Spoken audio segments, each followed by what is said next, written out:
شنو الشيء اللي تخاف منه بس دا تسويه؟ صراحه ما متوقع هذا السؤال، قسم بالله ترى ما متفقين على الاسئله. هذا السؤال اللي جانا صفح، بس حلو هذا السؤال والله عجبتني جيرو.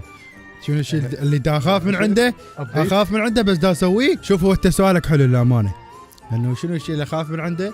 هو بشكل عام احنا اللي نخاف من عنده ما نسوي، بس اذا نبقى محافظين على هاي السالفه مال انه نخاف من عنده ما نسوي، راح نبقى بالمكان مالتنا تسجلون. يعني انا سابقا هواي شغلات كنت اخاف من عندها بس سويتها.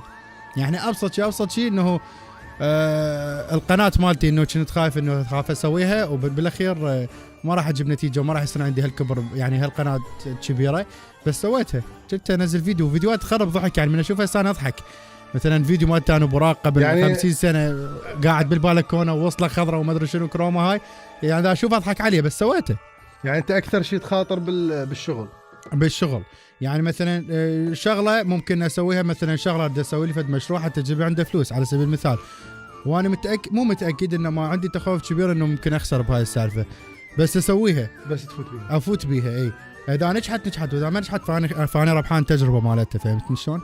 يعني بالحالتي انا اكون ما خسران يعني. تعلمت. اي حلو. بس اذا عركه مثلا عركه وخمسه علي من ذول المعضلين يعني، وتقول لي خايف من عته بس فوت بيها، لا حجي. يعني هنا انا ما راح اربح كل شيء، راح اخسر وجهي.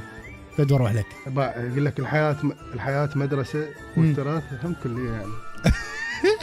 كليه التراث اريد من عندكم فلوس. 3 مرات ذكرتكم بالفيديو شباب، لو من اكمل انا ارجع سجلوا لي بيومكم قسم مجانا حبايب. بس يا والله بيها كافتريات. اسمع